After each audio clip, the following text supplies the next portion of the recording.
Skaties, 750 km šitam Audikam palika. Un otrajam tulītos paskatīsimies, cik palika.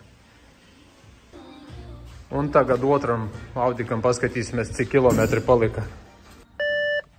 Un otrajam Audikam mums palika, nu šitie ir labāk. Tā, tas ir LS oil change.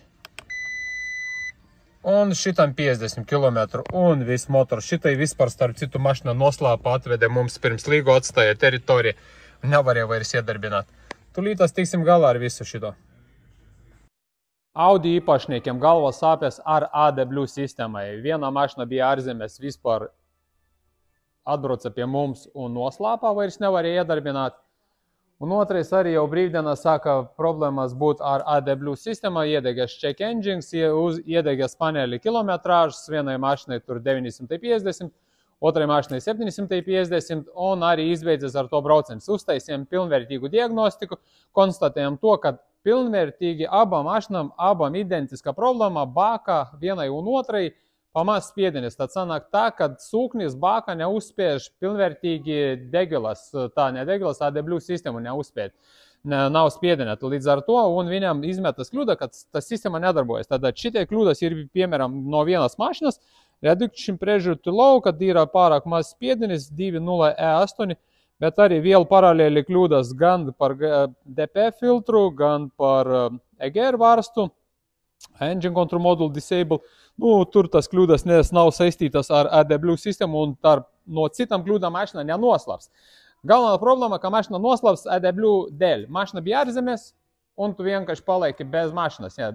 Tā kā šitais īpašnieks nenoslāpēja mašinas, atbrauca pie mums, mēs atveram vartus, iebrauc, atstāja mašinu, mēs tagad pēc līgo uzreiz atbraucam un tūlītās sakārtosim tā mašinām. Ko darīsim?